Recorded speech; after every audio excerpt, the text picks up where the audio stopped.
Hello friends, welcome to crazy G K trick. दोस्तों, current affair की series को आगे बढ़ाते हुए आज के इस वीडियो में हम बात करेंगे जुलाई मंथ के सभी इंपॉर्टेंट करंट अफेयर की। जुलाई मंथ के करंट अफेयर में देखिए हम 70 इंपॉर्टेंट करंट अफेयर को डिस्कस करेंगे। बहुत ही इंपॉर्टेंट वीडियो है। वीडियो देखने के बाद अब इस करंट अफेयर क्विज का practice crazy G K trick application पर कर सकते हैं और सभी करंट अफेयर और जीके की PDF भी आप crazy G K trick application से डाउनलोड कर पाएंगे। तो चलिए फ्रेंड्स, हम लेक्चर को स्टार्ट करते हैं। तो देखिए, पहला क्वेश्चन है हमारा, लालजी टंडन का निधन हो गया, वह किस राज्य के राज्यपाल रहे? तो फ्रेंड्स, हाल ही में देखिए अभी 21 जुलाई को मध्य प्रदेश के राज्यपाल रहे लालजी टंडन का निधन हो गया। 1 जुलाई तक देखिए ये मध्य प्रदेश के राज्यपाल रहे। उसके बाद में देखिए उनका स्वास्थ्य खराब होने के कारण उत्तर प्रदेश की जो राज्यपाल है आनंदीबेन पटेल, उनको मध्य प्रदेश का अतिरिक्त भार जो है वो दिया गया है। और हाल ही में देखिए 21 जुलाई को लालजी टंडन का निधन हो गया। साथ ही फ्रेंड्स ध्यान रखिएगा, लालजी टंडन बिहार के राज्यपाल भी रह चुके हैं। 28th गवर्नर रहे हैं देखिए बिहार के। ओके, तो लालजी टंडन का देखिए हाल ही में निधन हो गया, मध्य प्रदेश के राज्यपाल रहे। C answer. अंतर्राष्ट्रीय बाघ दिवस मनाया जाता है। अंतर्राष्ट्रीय बाघ दिवस इंटरनेशनल टाइगर डे कब मनाया जाता है? हर साल 29 जुलाई को मनाया जाता है।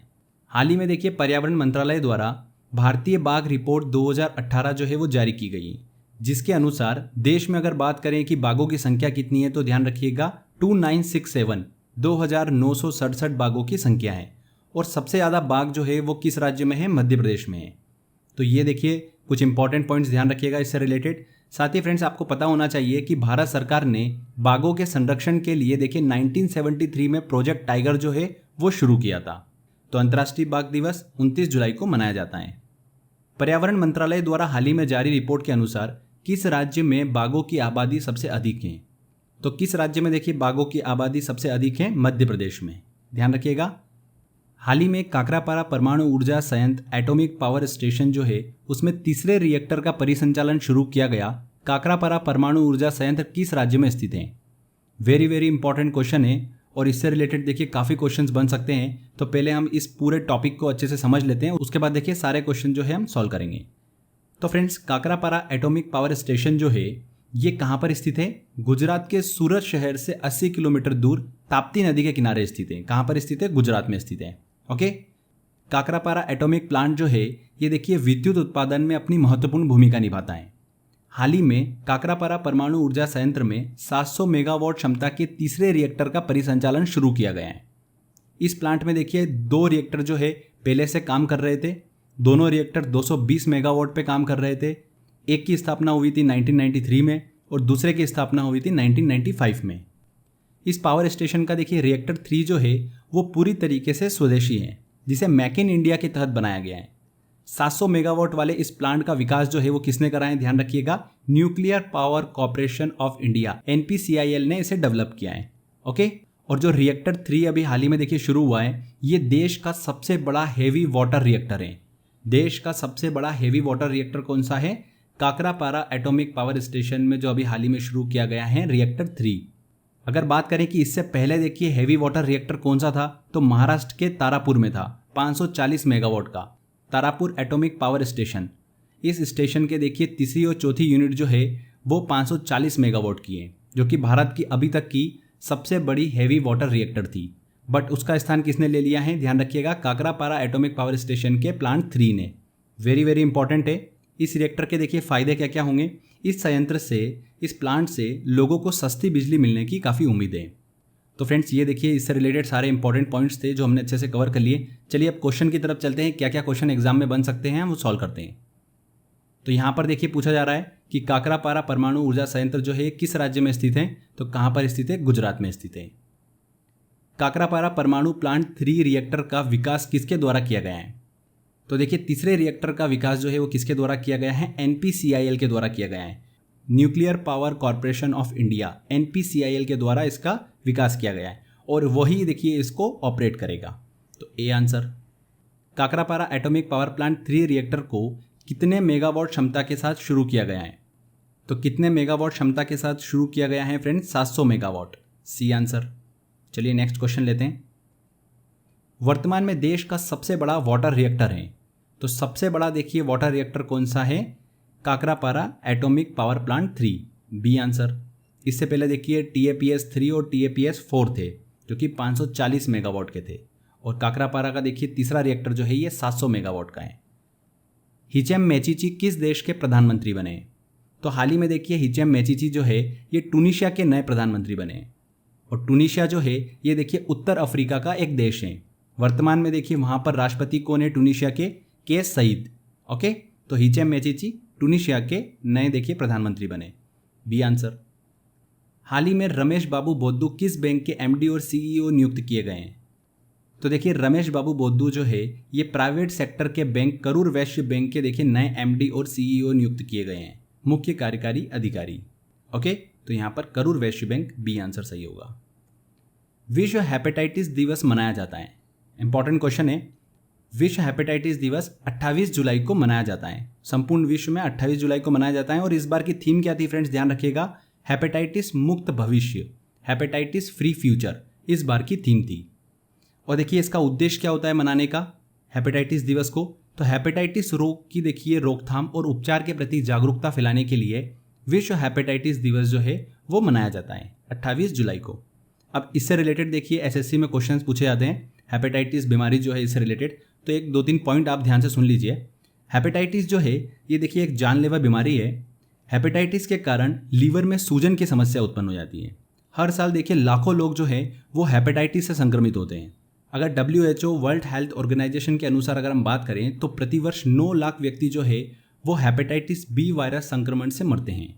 ठीक है, 9 लाख व्यक्ति जो है वो हेपेटाइटिस बी वायरस की वजह से मर जाते हैं। हेपेटाइटिस के वायरस जो है फ्रेंड्स 5 तरीके के होते हैं, A, B, C, D और E। ठीक है, जिसमें हेपेटाइटिस बी जो है वो सबसे खतरनाक होता है। और हेपेटाइटिस बी संक्रमण जो है वो देखिए HBV वायरस के कारण होता है, hepatitis B virus, HBV virus. Okay, ये एसएससी में क्वेश्चन जो है वो पूछा गया था, तो ध्यान रखिएगा विश्व हेपेटाइटिस दिवस 28 जुलाई को मनाया जाता है। नेक्स्ट देखिए, इनमें से किस राज्य सरकार ने घर घर राशन योजना को मंजूरी दी है? तो हाल ही में देखिए अभी दिल्ली सरकार ने मुख्यमंत्री घर घर राशन योजना को मंजूरी दी है। इस योजना के द्वारा देखिए लोगों के घरों तक राशन की डिलीवरी जो है वो सरकार करेगी। तो घर घर राशन योजना देखिए दिल्ली सरकार ने शुरू करी है, डी आंसर। 20 जुलाई को प्रकाशित पुस्तक सॉन्ग ऑफ इंडिया के लेखक हैं। तो देखिए सॉन्ग ऑफ इंडिया के लेखक कौन हैं? रस्किन बॉन्ड, मशहूर अंग्रेजी लेखक हैं और पद्म भूषण से भी देखिए सम्मानित हैं रस्किन बॉन्ड। उन्हीं के जिंदगी पर आधारित देखिए ये बुक है, और लिखी किसने है? रस्किन बॉन्ड ने ही लिखी है। रस्किन बॉन्ड ने देखिए 16 साल की उम्र से लेकर लेखक बनने तक की कहानी पर प्रकाश डाला है। तो ध्यान रखिएगा रस्किन बॉन्ड ने इस पुस्तक को लिखा है, सॉन्ग ऑफ इंडिया। हाल ही में रोशनी नाडार मल्होत्रा किस आईटी कंपनी की चेयरपर्सन मतलब अध्यक्ष नियुक्त हुई हैं? वेरी वेरी इंपॉर्टेंट क्वेश्चन है। रोशनी नाडार मल्होत्रा जो है ये देखिए देश की प्रमुख आईटी कंपनी HCL टेक्नोलॉजीज जो है इसकी नई अध्यक्ष बनी है। रोशनी नाडार जो है ये HCL के संस्थापक कौन थे? शिव नाडार, उनकी एकमात्र संतान है। साथ ही ध्यान रखिएगा फ्रेंड्स, देश की अगर बात करें कि सबसे अमीर महिला कौन है तो वो कौन है? रोशनी नाडार मल्होत्रा ही है। अगर इनकी संपत्ति की बात करें तो 37,000 करोड़ की देखिए इनकी संपत्ति है, और देश की देखिए सबसे अमीर महिला है।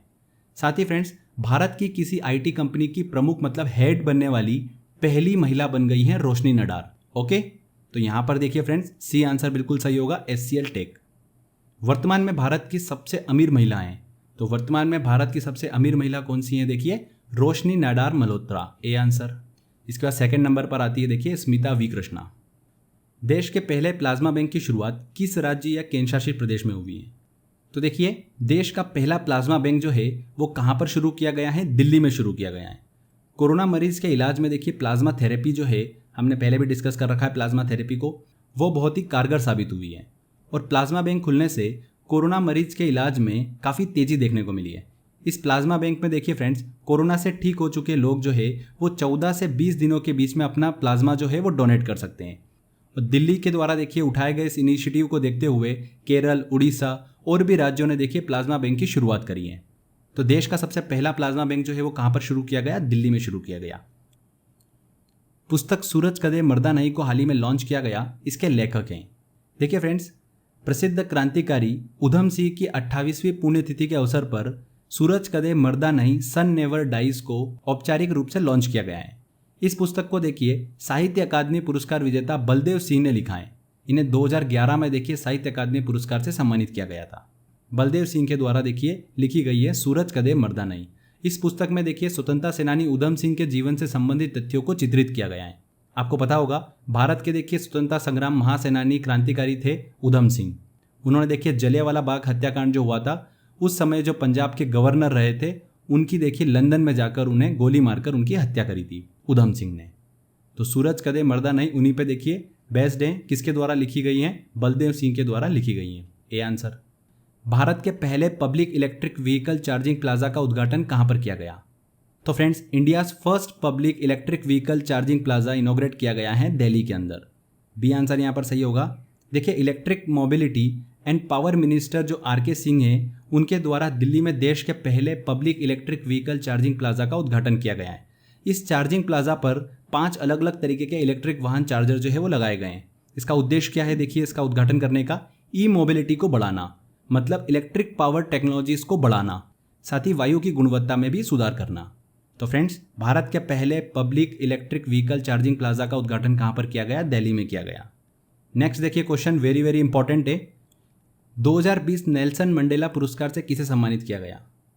देखिए नेल्सन मंडेला पुरस्कार जो है ये हर 5 साल में प्रदान किया जाता है और ये पुरस्कार उन व्यक्तियों को दिया जाता है जिन्होंने मानवता की सेवा के लिए देखिए अपना पूरा जीवन समर्पित कर दिया हो। और बात करें कि इस पुरस्कार की स्थापना कब हुई थी तो 2014 में देखिए इसकी स्थापना हुई थी और पहली बार देखिए पुरस्कार दिया गया था 2015 में। हर 5 साल बाद दिया जाता है। तो 2020 में देखिए हाल ही में ये पुरस्कार जो है वो दिया गया है। किसे दिया गया है अब वो इंपॉर्टेंट है, मोरिसाना कायट और मारियाना वर्दियानेलिस को। अब इतना बड़ा नाम है हमसे याद नहीं होगा तो देखिए इसको मैं आपको ट्रिक से याद करा देता हूँ। आपको नाम याद करने की बिल्कुल भी ज़रूरत नहीं। अगर एग्जाम में क्वेश्चन आएगा तो आप बड़ी आसानी से बना लोगे। कैसे बनाओगे? देखो 5 साल में देखिए पुरस्कार दिया जाता है। इतना आसान नहीं होता है देखिए बाजी मारना। तो किसने बाजी मारी है? जिनके नाम में मारी वर्ड छुपा हुआ। तो देखिए मोरिसाना में मारी वर्ड छुपा हुआ है और मारियाना वर्दियानेलिस में देखिए यहाँ पर मारी वर्ड छुपा हुआ है। आपको पूरा नाम याद करने की ज़रूरत नहीं है, बस मारी वर्ड जहाँ पर भी आपको दिखेगा आप आंसर टिक कर देना। ए आंसर यहाँ पर बिल्कुल सही होगा। ठीक है। 2020 नेल्सन मंडेला पुरस्कार जो है वो किन्हें दिया गया? मोरिसाना कायट और मारियाना वर्दियानेलिस को। चलिए अगला क्वेश्चन लेते हैं। हाल ही में कारगिल विजय दिवस की 21वीं वर्षगांठ कब मनाई गई? तो फ्रेंड्स 26 जुलाई 2020 को देखिए कारगिल विजय दिवस की 21वीं वर्षगांठ मनाई गई है। 26 जुलाई को कारगिल युद्ध में देखिए शहीद हुए भारतीय जवानों के सम्मान हेतु यह दिवस मनाया जाता है। भारत और पाकिस्तान की सेनाओं के बीच में देखिए 1999 में कारगिल युद्ध हुआ था जो कि लगभग 60 दिन चला था और 1999 26 जुलाई के दिन इसका अंत हुआ था, जिसमें भारतीय सेना ने पाकिस्तानी घुसपैठियों से अपनी ऊंची सीमा चौकियां जो है वो स्वतंत्र कराई थी। तो ध्यान रखिएगा 26 जुलाई को मनाया जाता है कारगिल विजय दिवस। भारत और पाकिस्तान की सेनाओं के बीच कारगिल युद्ध कब लड़ा गया था? तो भारत और पाकिस्तान की सेनाओं के बीच कारगिल युद्ध कब लड़ा गया था? 1999 में। इनमें से किस राज्य सरकार ने नवीन रोजगार छतरी योजना का शुभारंभ किया है? देखिए फ्रेंड्स उत्तर प्रदेश के मुख्यमंत्री ने नवीन रोजगार छतरी योजना का शुभारंभ किया है। इस योजना के अंतर्गत देखिए उत्तर प्रदेश के अनुसूचित जाति के गरीबों को आर्थिक सहायता जो है वो प्रदान की जाएगी और रोजगार के अवसर उन्हें दिए जाएंगे। इसके तहत अनुसूचित जाति के 36,000 लोगों को लाभ जो है वो दिया जाएगा। नवीन रोजगार छतरी योजना उत्तर प्रदेश से संबंधित है। हाल ही में प्रकाशित पुस्तक इफ इट ब्लीड्स के लेखक हैं। देखिए इस पुस्तक के लेखक कौन है? स्टीफन किंग इसके लेखक हैं। B answer. इस पुस्तक में देखिए स्टीफन किंग ने 4 कहानियों का संग्रह किया है और इस बुक की कहानी जो है वो अल्बर्ट मैकड्रेट मिडिल स्कूल के पास रखे गए बम पर आधारित है। तो इफ इट ब्लीड्स के लेखक कौन है? स्टीफन किंग है। गोल्डन बर्ड विंग हाल ही के दिनों सुर्खियों में रही वह हैं। तो गोल्डन बर्ड विंग देखिए क्या है? एक तितली है। हाल ही के दिनों में देखिए बहुत सुर्खियों में रही। गोल्डन बर्ड विंग नामक हिमालयी तितली को भारत की सबसे बड़ी तितली घोषित किया गया है। इस गोल्डन बर्ड विंग तितली के पंखों की लंबाई कितनी है? 194 मिलीमीटर। जबकि इससे पहले 1932 में घोषित भारत की सबसे बड़ी तितली दक्षिण बर्डविंग साउथर्न बर्डविंग तितली की पंखों की लंबाई कितनी थी? 190 मिलीमीटर थी। उससे देखिए 4 मिलीमीटर ज़्यादा है गोल्डन बर्डविंग की पंखों की लंबाई। ध्यान रखिएगा हाल ही में गोल्डन बर्डविंग नामक हिमालयी तितली को भारत की सबसे बड़ी तितली घोषित किया गया है। साथ ही आपको पता होगा फ्रेंड्स कि तितलियाँ जो है देखिए ये कीट वर्ग में आती है और किस संघ की सदस्य है? ये ऑर्थोपोडा संघ की सदस्य हैं तितलियाँ। साइंस का देखिए इंपॉर्टेंट क्वेश्चन है। एक और चीज़ अगर एग्जाम में आपसे पूछ ले कि गोल्डन बर्डविंग तितली का वैज्ञानिक नाम क्या है तो ट्राइडस आइकस इसका वैज्ञानिक नाम है।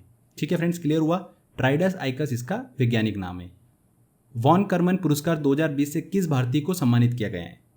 तो देखिए वॉन कर्मन पुरस्कार 2020 से इसरो के प्रमुख जो है K. Sivan, उनको सम्मानित किया गया है। 1982 में देखिए इस पुरस्कार की स्थापना की गई थी। इस पुरस्कार को विज्ञान की किसी भी शाखा में आजीवन उपलब्धियों के लिए प्रतिवर्ष प्रदान किया जाता है। और विज्ञान के क्षेत्र में देखिए K. Sivan की उपलब्धियों के लिए वॉन करमन पुरस्कार 2020 से उन्हें सम्मानित किया गया है।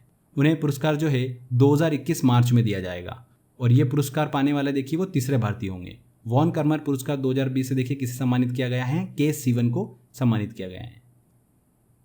हाल ही में इनमें से किसके द्वारा प्रवासी रोजगार ऐप लॉन्च किया गया है? तो देखिए प्रसिद्ध बॉलीवुड अभिनेता हैं सोनू सूद, उनके द्वारा प्रवासी रोजगार ऐप लॉन्च किया गया है। ये एप्लीकेशन जो है प्रवासी श्रमिकों के लिए नौकरी खोजने और उनसे संबंधित जानकारियों की लिंक जो है वो प्रदान करेगा। तो प्रवासी रोजगार ऐप किसने लॉन्च करा है? सोनू सूद ने लॉन्च करा है। इनमें से किस फुटबॉल खिलाड़ी ने Spanish football league La Liga में रिकॉर्ड 7वीं बार सबसे ज़्यादा गोल करने के लिए गोल्डन बूट हासिल किया है? किसने करा है? देखिए लियोनेल मेसी ने। लियोनेल मेसी ने देखिए इस टूर्नामेंट में कुल 25 गोल किए और गोल्डन बूट अवार्ड जो है वो अपने नाम किया है। सबसे ज़्यादा बार देखिए 7वीं बार उन्होंने गोल्डन बूट अवार्ड जो है वो हासिल किया है। इससे पहले देखिए ये रिकॉर्ड किसके नाम था? टेल्मो ज़ारा के नाम था। उन्होंने देखिए 6 बार Spanish football league La Liga के गोल्डन बूट का अवार्ड हासिल किया था। यहाँ पर बी आंसर सही होगा।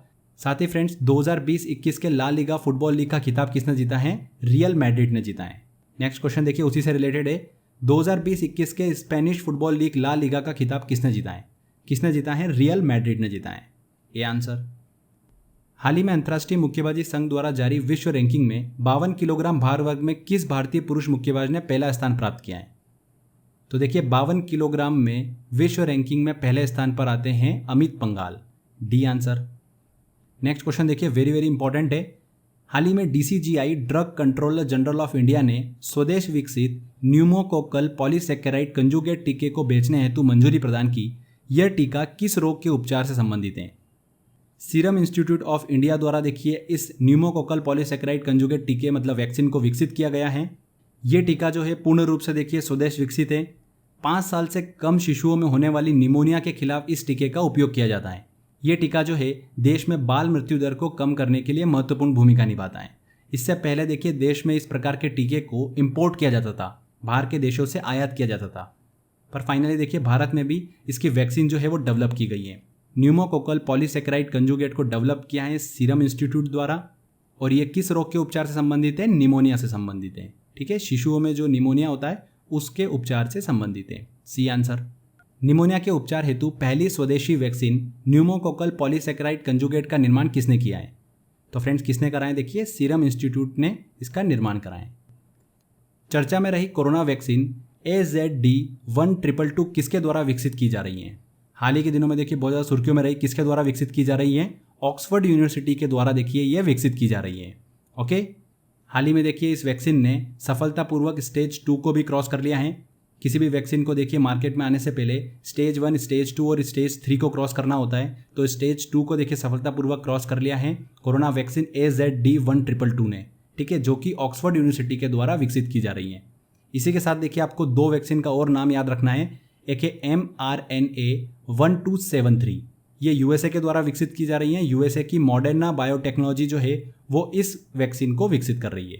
इसी के अलावा देखिए चाइनीज कंपनी है कैंसिनो बायोलॉजिक्स, इसके द्वारा AD5 एनकोव वैक्सीन जो है वो विकसित की जा रही है। तो ये तीनों नाम ध्यान रखिएगा, कौन सा देश कौन सी वैक्सीन देखिए विकसित कर रहा है। वेरी वेरी इंपॉर्टेंट है, 3 सबसे इंपॉर्टेंट है। हाल ही में भारतीय वायुसेना को 5 अपाचे लड़ाकू विमान किस कंपनी ने डिलीवर किए हैं? तो फ्रेंड्स देखिए सितंबर 2015 में अमेरिका और भारत के बीच देखिए $3 बिलियन की डील हुई थी, जिसमें भारत को अमेरिकी कंपनी बोइंग के द्वारा 22 अपाचे लड़ाकू विमान और 15 चिनूक हैवीवेट हेलीकॉप्टर प्रदान करना था। हाल ही में 10 जुलाई को देखिए अमेरिकी कंपनी बोइंग ने 5 अपाचे लड़ाकू हेलीकॉप्टर जो है वो भारतीय वायुसेना को सौंपे हैं। इससे पहले देखिए 17 हेलीकॉप्टर जो है वो भारतीय वायुसेना को सौंप चुके हैं। ये उनका देखिए लास्ट जत्था था जिसमें उन्होंने देखिए 5 अपाचे लड़ाकू हेलीकॉप्टर जो है वो भारतीय वायुसेना को सौंपे हैं। तो देखिए किसने विकसित कराया इसको? बोइंग ने विकसित कराया, अमेरिकी कंपनी बोइंग ने। ध्रुवास्त्र हैं, ध्रुवास्त्र देखिए क्या है? एक मिसाइल है। हाल ही के दिनों सुर्खियों में रही। भारत ने ओडिशा के देखिए बालासोर में स्वदेश विकसित anti tank guided missile Dhruvastra का सफल परीक्षण किया है। इसकी मारक क्षमता कितनी है? 7 किलोमीटर है और ये नाग मिसाइल का देखिए अपग्रेडेड वर्जन है। इसका इस्तेमाल जो है भारतीय वायुसेना के ध्रुव हेलीकॉप्टर के साथ किया जाएगा, जो कि दुश्मन के टैंकों को उड़ाने की क्षमता रखती है। तो फ्रेंड, ध्रुवास्त्र क्या है? एक मिसाइल है। A answer. हाल ही में किस देश ने मंगल ग्रह मिशन तियानवेन-1 को सफलतापूर्वक लॉन्च किया है? देखिए फ्रेंड्स, जुलाई मंथ में 3 बड़े बड़े देशों ने मंगल ग्रह मिशन जो है वो लॉन्च किए हैं। एक एक करके हम समझेंगे। सबसे पहले हम बात करते हैं तियानवेन की। तियानवेन-1 को देखिए चीन के द्वारा लॉन्च किया गया है। चीन का देखिए सबसे हैवीवेट रॉकेट जो है लॉन्ग मार्च 5 Y4, उसके द्वारा देखिए ये मिशन लॉन्च किया गया है। अंतरिक्ष यान जो है 7 महीने की यात्रा करने के बाद में फरवरी 2021 में मंगल ग्रह के गुरुत्वाकर्षण वाले इलाके में प्रवेश करेगा। यह अंतरिक्ष यान जो है अपने साथ देखिए एक रोवर भी लेके गया है, जो कि मंगल की सतह पर लैंड करेगा। इस मिशन का लक्ष्य क्या है? मंगल की सतह पर जहाँ पर बर्फ है उसका पता लगाना, इसके अलावा सतह की संरचना, जलवायु और पर्यावरण के बारे में इंफॉर्मेशन कलेक्ट करना। चीन का देखिए मंगल ग्रह के लिए पहला मिशन है जिसे उसने सफलतापूर्वक लॉन्च किया है। तियानवेन-1 जो है ये चीन का मंगल मिशन है। क्लियर? तो यहाँ पर देखिए बी आंसर सही होगा। प्रधानमंत्री नरेंद्र मोदी ने 10 जुलाई को Asia's largest solar power plant का उद्घाटन कहाँ पर किया? तो कहाँ पर किया है फ्रेंड्स? वेरी वेरी इंपॉर्टेंट है। मध्य प्रदेश के देखिए रीवा जिले में। मध्य प्रदेश के रीवा जिले में देखिए Asia's largest solar power plant का उद्घाटन किया है प्रधानमंत्री नरेंद्र मोदी ने। 750 मेगावाट के इस प्लांट में देखिए 250 मेगावाट की 3 सोलर यूनिट जो है वो स्थापित की गई हैं। इस परियोजना की कुल लागत कितनी आई है? 4000 करोड़ की लागत आई है। तो Asia's largest solar power plant का उद्घाटन कहाँ पर किया गया? मध्य प्रदेश के रीवा में। मध्य प्रदेश के रीवा जिले में प्रधानमंत्री ने कितने मेगावाट की सौर परियोजना का उद्घाटन किया है? कितने मेगावाट की? 750 मेगावाट की। C answer. हाल ही में पोबा रिजर्व फॉरेस्ट को वन्य जीव अभ्यारण्य में अपग्रेड करने की घोषणा की गई। यह किस राज्य में स्थित है? देखिए फ्रेंड्स, हाल ही में असम के मुख्यमंत्री जो है सर्बानंद सोनोवाल, उन्होंने पोबा रिजर्व फॉरेस्ट जो कि असम में स्थित है उसको एक वन्य जीव अभ्यारण्य में अपग्रेड करने की हाल ही में घोषणा की है। तो फ्रेंड्स ध्यान रखिएगा, पोबा रिजर्व फॉरेस्ट कहाँ पर स्थित है? असम में स्थित है। जुलाई 2020 में global e waste monitor report का तीसरा संस्करण जारी किया गया, जिसके तहत विश्व में सबसे अधिक ई वेस्ट उत्पादित करने वाला देश है। हाल ही में देखिए global e waste monitor report के तीसरे संस्करण को जारी किया गया। 2019 में देखिए दुनिया भर में 53.6 मिलियन टन इलेक्ट्रॉनिक कचरा ई वेस्ट जो है वो उत्पन्न हुआ है, जो कि एक रिकॉर्ड है। इस रिपोर्ट के अनुसार दुनिया भर में हर एक व्यक्ति जो है वो 7.3 किलोग्राम औसतन ई वेस्ट उत्पादित करता है। अब ई वेस्ट का मतलब ये है कि जो खराब इलेक्ट्रॉनिक उपकरण है, जैसे कि कंप्यूटर के पार्ट्स हुए, मोबाइल के पार्ट्स हुए, पीसीबी हुई, प्रिंटेड सर्किट बोर्ड हुए, ये सब। तो प्रति व्यक्ति 7.3 किलोग्राम औसतन ई वेस्ट जो है वो उत्पादित करता है। तो सबसे ज़्यादा ई वेस्ट उत्पादित करने वाला देश कौन सा है? चाइना है। ठीक है, चाइना पहले नंबर पर आता है। तो यहाँ पर ए आंसर सही होगा। हाल ही में जारी sustainable development report 2020 SDG index में भारत की रैंक है। तो देखिए 166 देशों की सूची में भारत जो है वो कौन से नंबर पर है? 117वें नंबर पर है, 117। और इस सूचकांक में देखिए पहले नंबर पर कौन है? स्वीडन है। इसमें विभिन्न देशों को देखिए जल, स्वच्छता, सस्ती ऊर्जा, उद्योग, बुनियादी ढांचा, इन क्षेत्र में सतत विकास को ध्यान में रखकर यह रैंकिंग जो है वो दी जाती है। तो sustainable development report 2020 SDG index 2020 में भारत की रैंकिंग क्या है? 117। नई राष्ट्रीय शिक्षा नीति 2020 को केंद्रीय मंत्रिमंडल ने मंजूरी दे दी। ये शिक्षा नीति किसकी जगह लेगी? तो फ्रेंड्स, राष्ट्रीय शिक्षा नीति 2020 से रिलेटेड वीडियो बना रखा है। अगर आपने वो वीडियो नहीं देखा है तो देख लीजिए, उसमें देखिए डिटेल में पूरा समझाया गया है। एक बार देखिए उससे रिलेटेड सारे इंपॉर्टेंट क्वेश्चंस हम कवर कर लेते हैं। चूँकि ये देखिए जुलाई मंथ में कंप्लीट हुई एक्टिविटी है, तो सारे देखिए इससे रिलेटेड क्वेश्चन हम सॉल्व कर लेते हैं। ये नई शिक्षा नीति जो है वो किसकी जगह लेगी? राष्ट्रीय शिक्षा नीति 1986 जो कि भारत की दूसरी शिक्षा नीति थी, उसकी जगह कौन लेगी? राष्ट्रीय शिक्षा नीति 2020। तो यहाँ पर बी आंसर। पहली शिक्षा नीति 1968 में आई थी, सेकंड आई थी देखिए 1986 और तीसरी आई है 2020 में। नई शिक्षा नीति 2020 के तहत मानव संसाधन विकास मंत्रालय का नाम बदलकर क्या किया गया? तो फ्रेंड्स देखिए इस नीति के तहत मानव संसाधन विकास मंत्रालय का नाम बदलकर क्या रखा गया है? शिक्षा मंत्रालय। और देश के शिक्षा मंत्री कौन बने हैं? रमेश पोखरियाल। ठीक है, देश के शिक्षा मंत्री। और इस तरीके से देखिए देश के शिक्षा मंत्री कौन कहलाए? रमेश पोखरियाल। नई शिक्षा नीति 2020 को अंतिम रूप देने हेतु किसकी अध्यक्षता में समिति गठित हुई थी? तो देखिए इसरो के पूर्व अध्यक्ष डॉक्टर के कस्तूरंगन की अध्यक्षता में एक समिति गठित की गई थी 2017 में, जिसने अपनी रिपोर्ट जो है मई 2019 में केंद्र सरकार को सबमिट करी थी। तो देखिए किसके अध्यक्षता में देखिए समिति गठित हुई थी, डॉक्टर के कस्तूरीरंगन। पूर्व देखिए इसरो के अध्यक्ष रहे हैं डॉक्टर के कस्तूरीरंगन। ये आंसर यहाँ पर बिल्कुल सही होगा। नई शिक्षा नीति 2020 देश की कौन सी शिक्षा नीति है? देश की देखिए कौन सी शिक्षा नीति है? ये तीसरी शिक्षा नीति है, बी आंसर। हाल ही में भारतीय सेना में 5 राफेल लड़ाकू विमान शामिल हुए। भारत किस देश से ये विमान खरीद रहा है? वेरी वेरी इंपॉर्टेंट है, बहुत ज़्यादा देखिए सुर्खियों में रहा ये अभी। तो देखिए इससे रिलेटेड मैं आपको पॉइंट्स पहले क्लियर कर देता हूँ। हाल ही में देखिए फ्रांस के द्वारा भारत को राफेल डील के तहत पहली बैच में 5 लड़ाकू विमान जो है वो प्रदान किए गए। इसके लिए देखिए बहुत ज़्यादा ये सुर्खियों में रहा। आपको पता होगा फ्रेंड्स, भारत के रक्षा मंत्री ने फ्रांस के डसॉल्ट राफेल से 36 लड़ाकू विमान खरीदने हेतु सितंबर 2016 में एक समझौता किया था और ये डील हुई थी लगभग 59,000 करोड़ में। हाल ही में देखिए इस डील के तहत फ्रांस ने अपने पहले जत्थे में 5 लड़ाकू विमान जो है वो भारत को सौंपे हैं। और राफेल लड़ाकू विमानों के देखिए भारतीय वायुसेना में शामिल होने से भारत की युद्ध क्षमता में देखिए ज़बरदस्त बढ़ोतरी हुई है। राफेल जो है ये 2222 किलोमीटर प्रति घंटे की रफ्तार से 50,000 फीट की ऊंचाई तक देखिए उड़ सकता है। और देखिए कौन से फ्रांसीसी कंपनी इन राफेल विमानों को बना रही है? डसॉल्ट एविएशन, नाम याद रखिएगा। डसॉल्ट एविएशन जो है इन राफेल लड़ाकू विमानों का निर्माण कर रही है। तो यहाँ पर देखिए बी आंसर सही होगा, फ्रांस से भारत जो है ये विमान खरीद रहा है। 20 जुलाई 2020 से देश में उपभोक्ता संरक्षण अधिनियम 1986 कंज्यूमर प्रोटेक्शन एक्ट 1986 की जगह कौन सा अधिनियम लागू किया गया है? तो देखिए फ्रेंड्स, उपभोक्ता संरक्षण अधिनियम 1986 में कुछ कमियों के चलते नया उपभोक्ता संरक्षण अधिनियम 2019 को लागू किया गया है। कंज्यूमर प्रोटेक्शन एक्ट 2019 को लागू किया गया है। ठीक है, यहाँ पर सी आंसर जो होगा वो बिल्कुल सही होगा। ग्राहकों के साथ देखिए होने वाली धोखाधड़ी को रोकने के उद्देश्य से इसे लागू किया गया है। इस नए देखिए कंज्यूमर प्रोटेक्शन एक्ट में ई कॉमर्स से रिलेटेड भी नए नियम शामिल किए गए जो कि पुराने कंज्यूमर प्रोटेक्शन एक्ट में शामिल नहीं थे। तो 2019 कंज्यूमर प्रोटेक्शन एक्ट जो है वो लागू किया गया है। हाल ही में प्रसिद्ध बैडमिंटन खिलाड़ी लिन डेन ने संन्यास की घोषणा की, वह किस देश से हैं? तो देखिए चीन के एक प्रसिद्ध बैडमिंटन खिलाड़ी हैं लिन डेन, जिन्होंने हाल ही में देखिए संन्यास की घोषणा करी है। 2 बार ये ओलंपिक स्वर्ण पदक जीत चुके हैं और 5 बार देखिए विश्व चैंपियन भी रहे हैं। लिन डेन जो है ये देखिए चाइना के एक प्रसिद्ध बैडमिंटन खिलाड़ी है, बी आंसर। अमेरिका अपना स्वतंत्रता दिवस मनाता है। अमेरिका देखिए अपना स्वतंत्रता दिवस इंडिपेंडेंस डे कब मनाता है? हर साल 4 जुलाई को मनाता है। चर्चा में रहा काजीरंगा नेशनल पार्क स्थित है। काजीरंगा नेशनल पार्क देखिए कहाँ पर स्थित है? असम में स्थित है। हाल ही के दिनों में देखिए असम में भयंकर बाढ़ का प्रभाव देखने को मिला है। लगभग 40 लाख लोग इससे प्रभावित हुए हैं।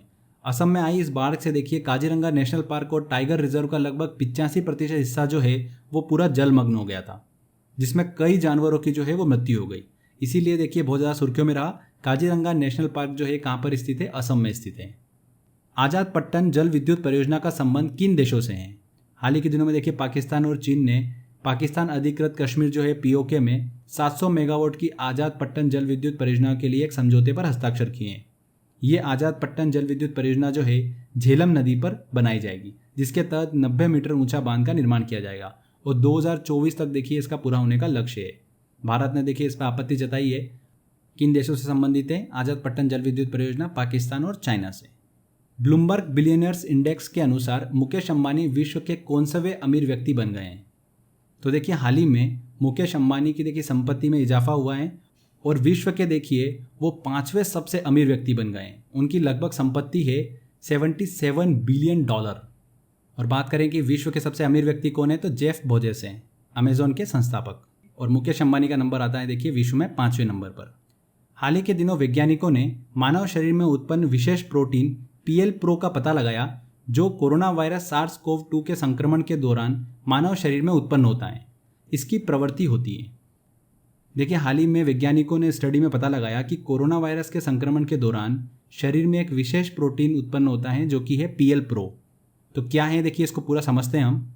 देखिए जब कोरोना वायरस SARS-CoV-2 मानव कोशिकाओं में प्रवेश करता है तो यह शरीर के देखिए कोशिका तंत्र मतलब जो अपना सेल सिस्टम होता है उसको पूरा कंट्रोल कर लेता है। जैसे ही वायरस शरीर में एंटर करा उसने देखिए जो हमारा सेल सिस्टम है उसको पूरा कंट्रोल कर लिया।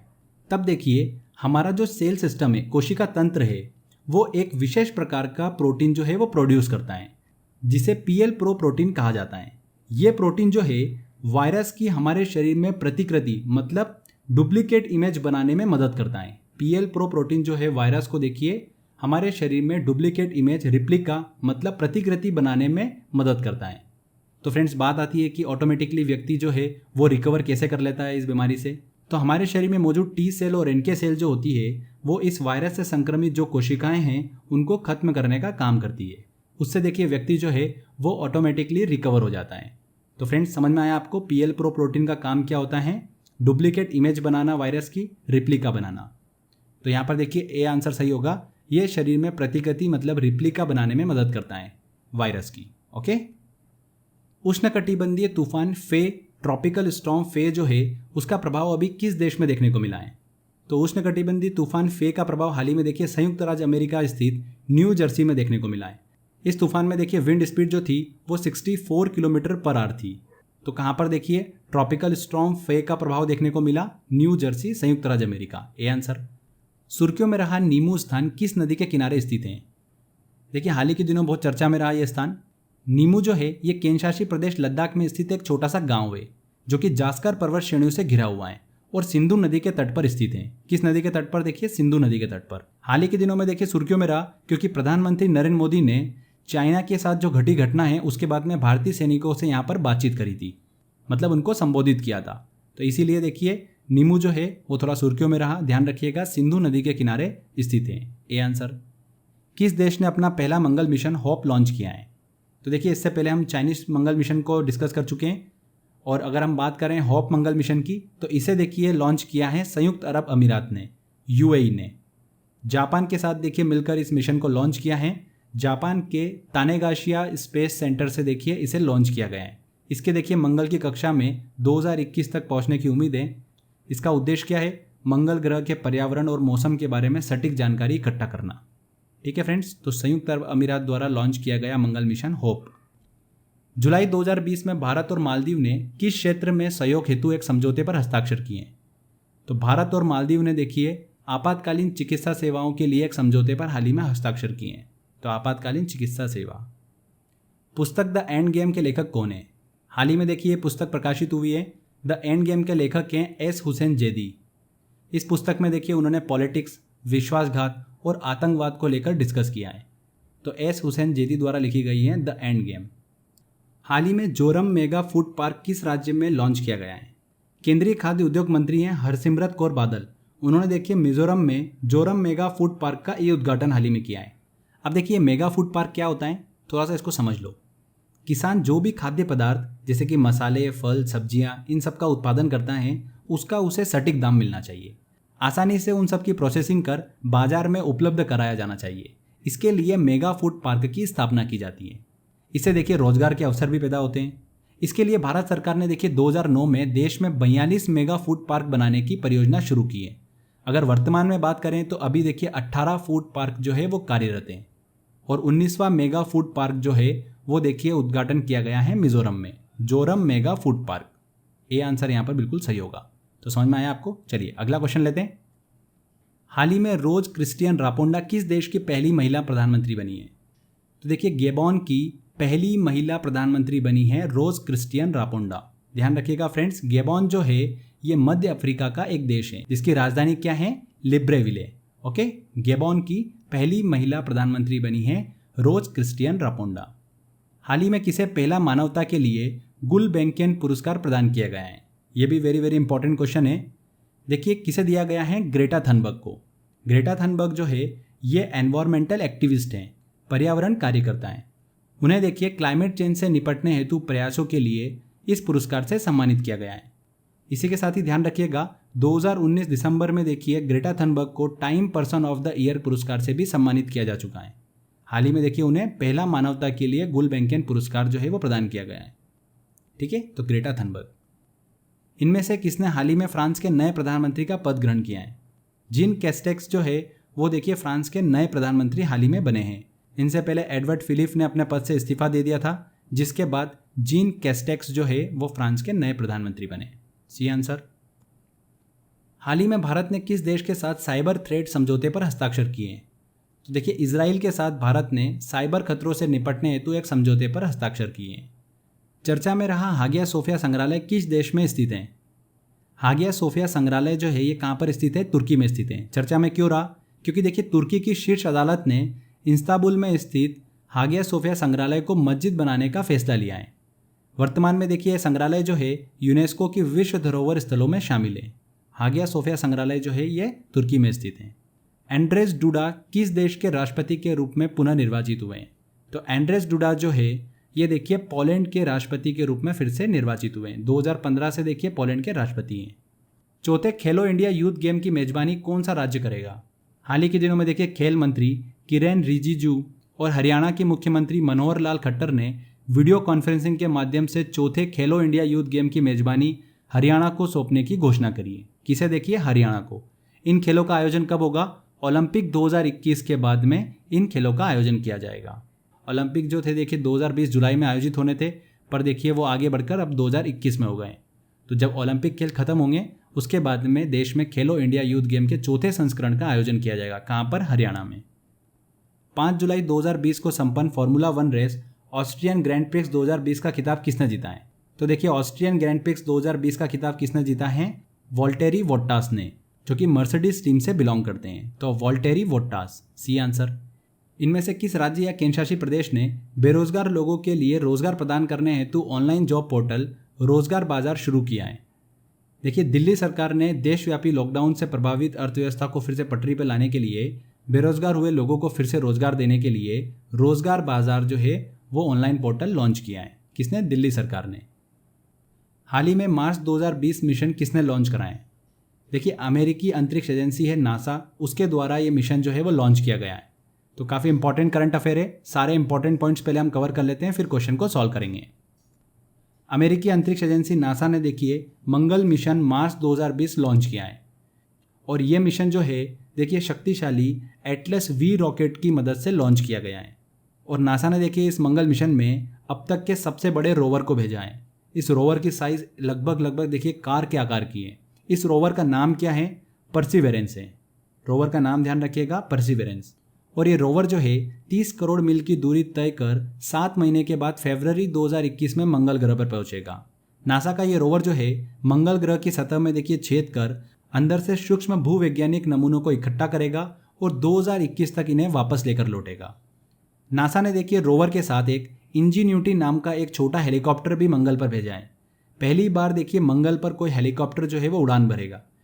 ये हेलीकॉप्टर जो है सतह से देखिए 10 फीट ऊपर उठेगा और मंगल की स्पष्ट तस्वीरें जो है वो पृथ्वी तक भेजेगा। अगर ये हेलीकॉप्टर देखिए सफल हो जाता है तो भविष्य में फिर अंतरिक्ष यात्रियों और रोबोट्स को मंगल ग्रह पर ऐसे ही हेलीकॉप्टर के जरिए एक स्थान से दूसरे स्थान तक भेजा जा सकेगा। बात करते हैं इस मंगल मिशन मार्स 2020 का उद्देश्य क्या है। तो देखिए इसका उद्देश्य है कि मंगल के पत्थर और मिट्टी को धरती पर लाना, पुराने जीवन की तलाश करना और मंगल के वायुमंडल में ऑक्सीजन बनाने के तरीके खोजना और इसके अलावा मंगल की सतह पर पानी की खोज करना। तो इन उद्देश्यों से देखिए मंगल मिशन मार्स 2020 जो है वो लॉन्च किया गया है। इस पूरे मिशन पर देखिए खर्चा जो आया है वो कितना आया है? लगभग $8 अरब का खर्च आया है।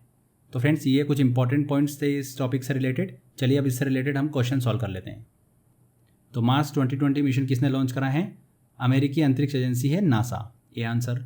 नासा मंगल ग्रह पर जिस मार्स हेलीकॉप्टर को उतारेगा उसका नाम है। तो किस हेलीकॉप्टर को उतारेगा? देखिए वो इंजीन्यूटी, ए आंसर।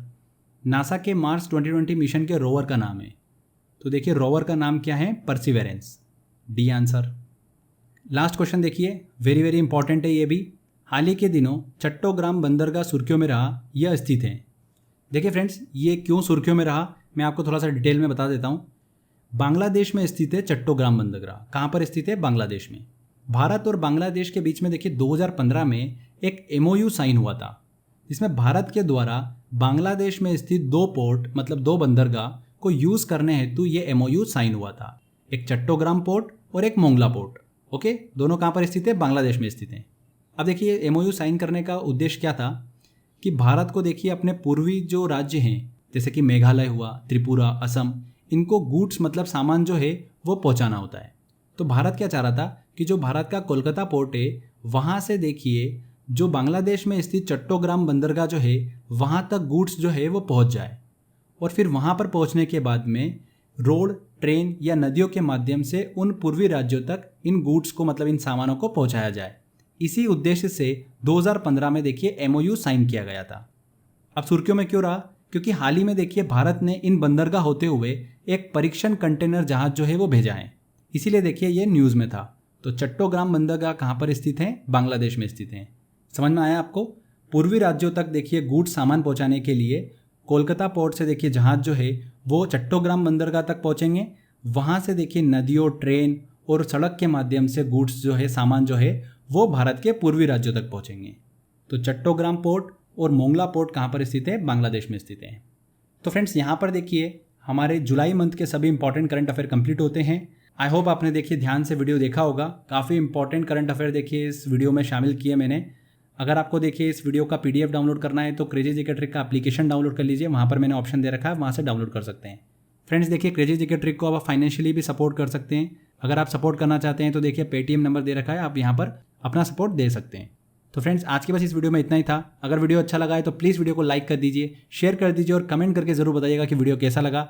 अगर आपने अभी तक चैनल को सब्सक्राइब नहीं करा है तो सब्सक्राइब भी कर लीजिए, क्योंकि इस तरीके के बेनिफिशियल वीडियो जब भी मैं लेकर आऊँगा आपको उसका बेनिफिट मिलता रहेगा। तो फ्रेंड्स मिलते हैं अगले वीडियो में। जय हिंद, जय भारत।